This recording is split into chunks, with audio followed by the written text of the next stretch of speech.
tardes y bienvenido a nuestro programa, ¿eh? Buenas tardes. ¿Usted lo conocía a Jardín Florido, sí? Ah, sí, Berta Pérez, sí. Incluso mi padre fue abogado de él. Mire usted, ¿eh? Bueno, un personaje especial de la peatonal, ¿no? Así es, muy simpático. Bueno, y el señor Elpidio Torres, que en aquel momento era secretario general de ESMATA y que era uno de los gremios fundamentales en esta explosión cordobesa. Torres, Sí, fue. un gusto de tenerlo aquí en nuestro programa en esta evocación, ¿eh? El gusto es mío. Bueno. La invitación ahora es para ver el informe que hemos preparado y después volvemos. Perfecto. Vamos a ver. ¿Cómo no?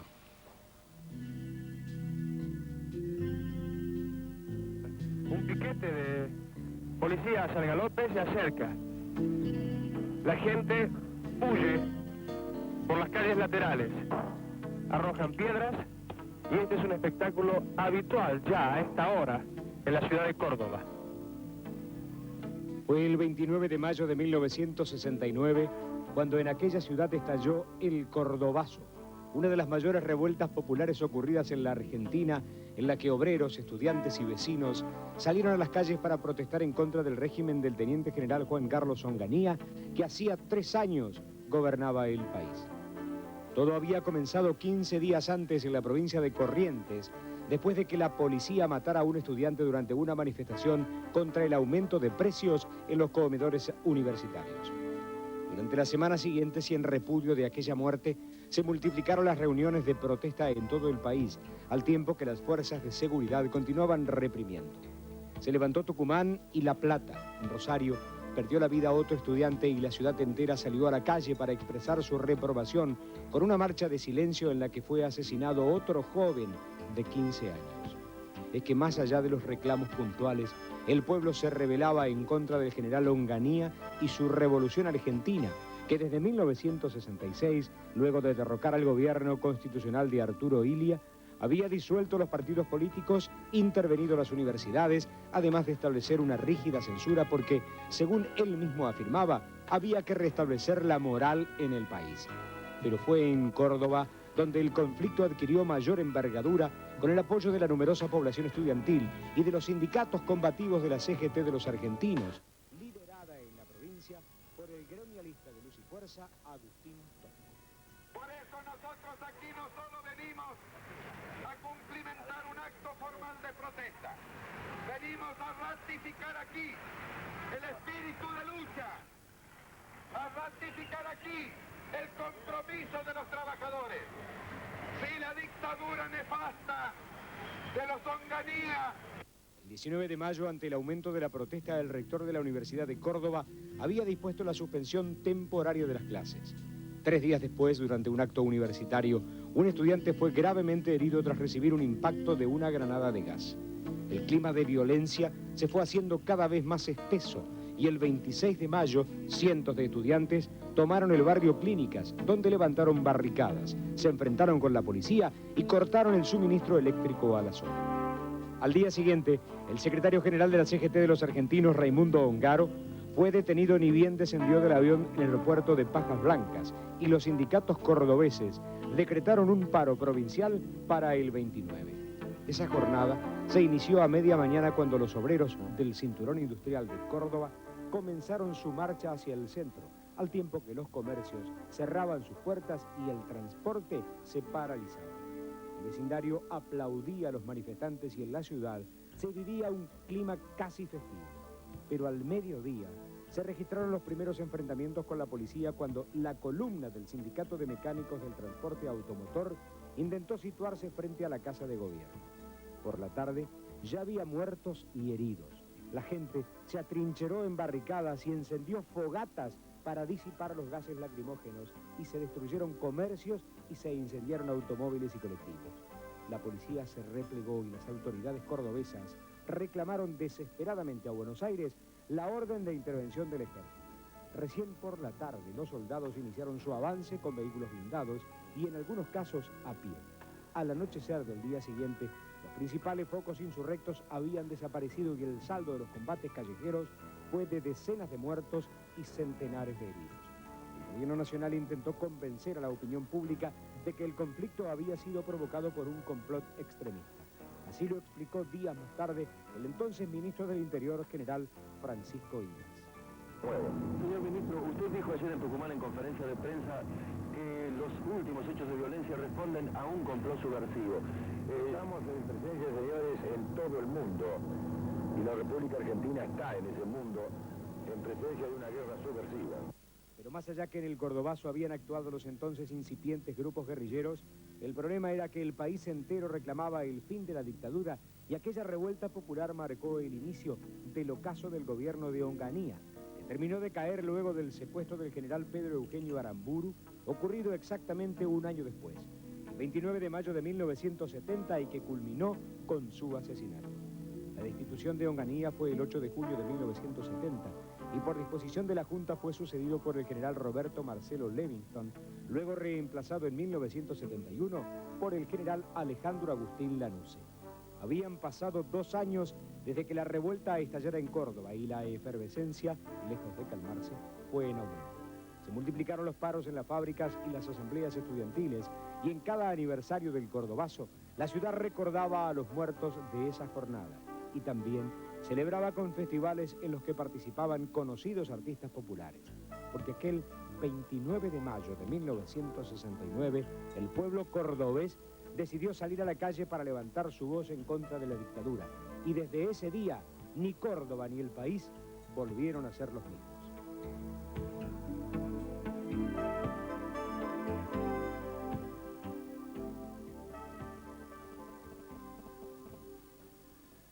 ¿Qué pasa, Elpidio, cuando ve estas imágenes, cuando recuerda todo lo que pasó? Y bueno, es una película que vuelve para atrás y uno recuerda todas las imágenes de aquel día, ¿no? Que fue bastante expresivo como demostración de lo que en este anticipo ha dicho en algunas partes. Lamentablemente hay algunas cosas mezcladas, Sí. cosas mucho posteriores al Cordobazo a la realidad del Cordobazo. Usted habla de la bandera de Fari Montoneros. Exacto, eso no existía en ese Ajá. momento. Montonero nace con el secuestro de Aramburu. Claro. Y nada que ver, como algunos ideólogos o algunos sociólogos pretenden hacer aparecer el Cordobazo como el inicio de la violencia en el país. No, la violencia venía de mucho antes. Y más allí lo decía en una declaración. Claro, y hay otros que anoche en algunos programas locales en Córdoba también dijeron lo mismo. Ajá. Un ex ministro de Carlos Caballero, que era el gobernador que tenía Onganía en Córdoba. Y no es cierto, no es así, porque esto fue, si bien es cierto, una decisión de los trabajadores de protestar contra la violencia que ya venía ejerciendo el gobierno de Onganía contra el pueblo, contra los trabajadores, porque no hay que olvidar que estaban conculcadas las libertades públicas. Avanzaban sobre convenciones colectivas de trabajo. Estaban clausurados los partidos políticos. Y había un proyecto corporativista que espantaba. Es decir, que el caldo de cultivo estaba. Una pregunta puntual a los dos. El Cordobazo, el hecho puntual del 29 de mayo, ¿se veía venir o cree usted que hubo algún elemento detonante que hizo que desembocara en lo que desembocó? No. Esto es una cosa que venía ya caminando de hacía largo tiempo. El Cordobazo comienza el día 14 de mayo, en donde una asamblea de nuestro gremio, con 6.000 a 7.000 afiliados presentes, en un viejo local que se llamaba Córdoba Sport, es atacado a mansalva por la policía con gases que tiran por una claraboya. Después de ese incidente, donde el gremio se manifestó públicamente por las calles de Córdoba, y también contundentemente, se hizo un paro de 24 horas por todo el movimiento obrero de Córdoba, pero que 3 gremios, ESMATA, Metalúrgico y UTA, ¿no es cierto?, lo continuaron por 48 horas. Posterior a eso comienzan acercamientos entre distintos dirigentes gremiales, pero particularmente entre Agustín Tosco de Luis Fuerza y quien habla que representaba a ESMATA. Doctor Garzón Maceda, me gustaría, cuando volvamos de la pausa, enlazar el hecho de los estudiantes también, ¿no? Un hecho inédito en el país, esta unión de los estudiantes con los sindicatos y con los trabajadores.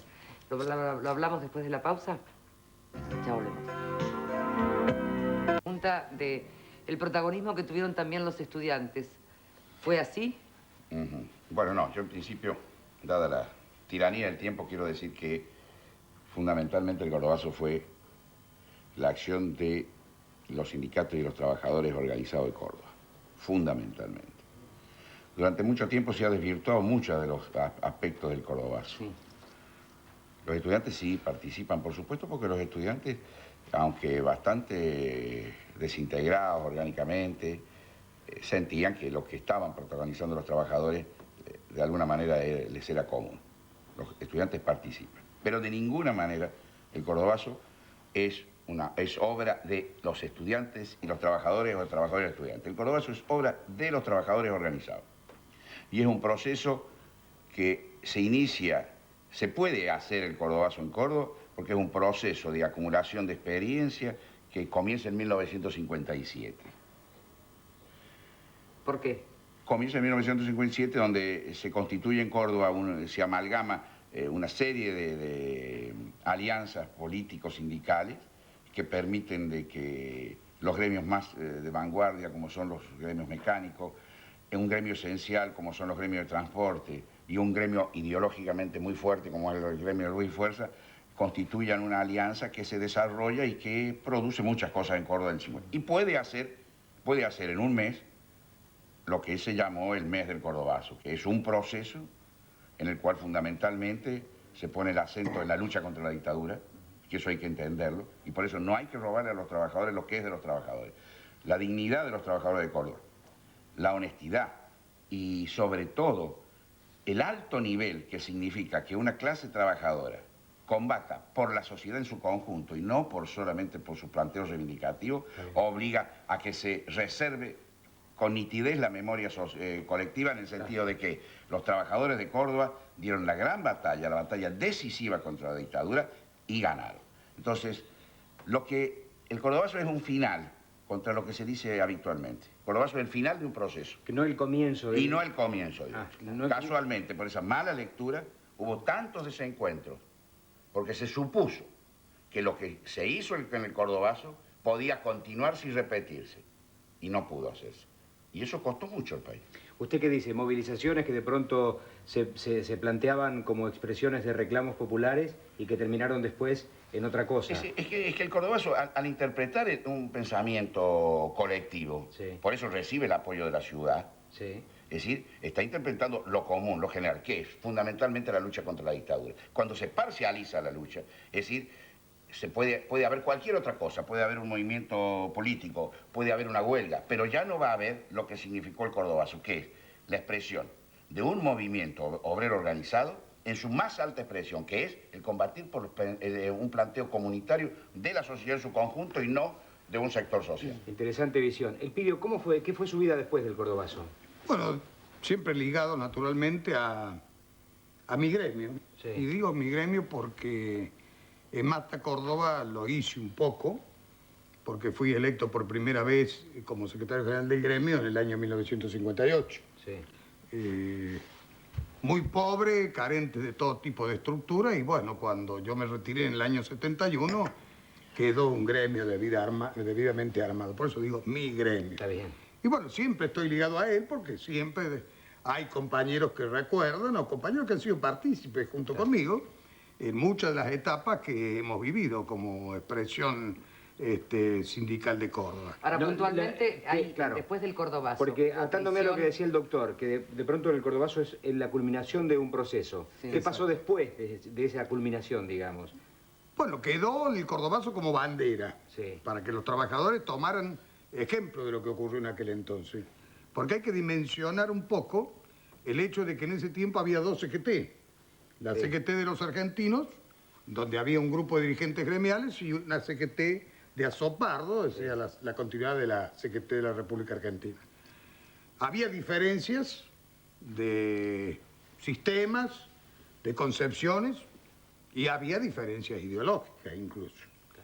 Pero dio lugar a esto, la necesidad de superar todo eso. Se terminaron los problemas sectoriales, se terminaron los problemas de grupo, y hubo una coincidencia plena. Es decir, que por encima de aquellas cosas que nos dividía, encontramos un factor común que nos unió. ¿Qué fue? El problema de los trabajadores que estaban siendo agredidos por un gobierno de la dictadura. Sí, pero sobre todo es que el Cordobazo triunfa en todos sus planos. Es decir, desde el punto de vista reivindicativo, el gobierno tiene que dar marcha atrás en el tema del sábado inglés.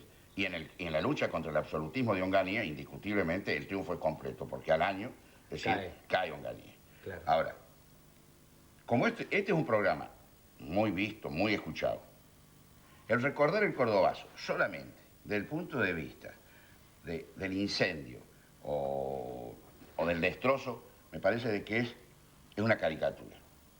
que lleva a que mucha gente crea que lo que puede haber pasado en Santiago del Estero, lo que ha pasado en Jujuy, o lo que pueda pasar en cualquier otra ciudad donde hay un planteo reivindicativo y bueno, y hay un destrozo de vidriera, se asemeja o es otro cordobazo. No, Y entonces yo creo que eso es peligroso. Está Es bien. peligroso porque no, el cordobazo, por eso le digo, es la expresión más alta que ha llevado un movimiento obrero organizado en este país. Lo que pueden haber son planteos reivindicativos, etcétera, sin ninguna duda. Pero no hay que estar ni mirando repetir por aquello de que la primera en serio y la segunda en chiste, y tampoco traer mensajes que puedan confundir, sobre todo a la gente joven. Aceptamos el guante. En esta apresurada lección de historia que nosotros proponemos con nuestro programa, es bueno que queden algunas reflexiones como las que usted ha planteado. Yo creo que usted ha sido demasiado claro cuando ha dicho que el cordobazo es el final de un proceso de reivindicaciones en las cuales la ciudadanía toda acompañó los reclamos obreros y que también estaba dirigida, ¿verdad?, a la dictadura de Onganía. Como en algún momento también, a la vuelta de los años, hubo contra otras dictaduras algunas manifestaciones populares que también generaron, digamos, una conciencia social muy especial. Yo creo que la gente, y gracias por su prevención, lo tiene bien delimitado cuando son otro tipo de motivaciones. ¿Sabe por como qué le las que han digo? aparecido. Nosotros Hoy por hoy, hemos si participado usted en algunos camina por actos. las calles de la ciudad, Sí. se anuncia una réplica del cordobazo o recuerda el cordobazo con otro tipo de propósitos. Hoy en las calles de Buenos Aires. Sí, eso es real. No, porque sí. nosotros hemos participado con Torres y alguna otra gente, amigos esta semana, y hemos escuchado por ahí a alguien que dice que se anuncian, que ya vienen, que se va a repetir, etcétera, y que yo creo que eso hace mucho daño. Hace daño a los trabajadores, en primer lugar, porque les quitan algo que es propio y que fue muy exitoso. Y segundo, confunden. Claro. Confunden. Y es peligroso confundir en momentos donde hay situaciones económicas difíciles. Claro. Además hay que un pelear. gobierno institucional. Exacto, hay Nos guste o democracia. no nos guste. Y hay sistema democrático que hay que Estemos o no respetarlo de estemos de cualquier acuerdo. manera. Está bien, está bien. Esto también es importante apuntarlo de por qué en aquel momento el cordobazo también tuvo una amplificación como la que tuvo. Hay dos cosas que La aclarar si dictadura, me la da dictadura. dos segundos. 2 segundos, le doy. El primero, que no es el nacimiento de la violencia. Sí. Segundo, que ahí no existía ni Montoneros, ni el ERB, ni ninguno de esas organizaciones que después se transforman en violentas. Sí. Porque no hay que olvidar que los montoneros aparecen en este país con el secuestro de Aramburu el 29 de mayo de 1970. Y casualmente no enancado en aquella lucha de los trabajadores, sino enancado en otras razones y en otros intereses. Seguro. Esto es así. Además, si el cordobazo hubiera querido darle un carácter insurreccional, en lugar de ir a la Plaza San Martín, como a la avenida General Paz Coronel, hubiera ido a la Casa de Gobierno. Exacto. No se quiso plantear un planteo es. insurreccional, se quiso plantear un problema de autodefensa frente a las agresiones que habían recibido los trabajadores 10 días antes. Se salió, se hizo un amparo activo para hacer un gran acto público. Y si había represión, pelear con la... Bueno, se peleó. Y el pueblo por primera vez hizo un acto colectivo de autodefensa. Bien. Doctor, muchas gracias por su presencia. Ha quedado muy claro, ¿eh? El Todo lo que Pidio, han muchas dicho. El gracias. Pidio, Bueno. muchas gracias también. Espero que para ello haya servido nuestra Sí, presencia señor. aquí. Se han venido desde Córdoba, les agradecemos especialmente que hayan llegado hoy para estar aquí. Ha sido un Muchas gusto gracias, participar con ustedes. Gracias, ya volvemos. You must remember this. A kiss is Llegó el momento. Ponga el volumen a todo lo que da y baile con todo.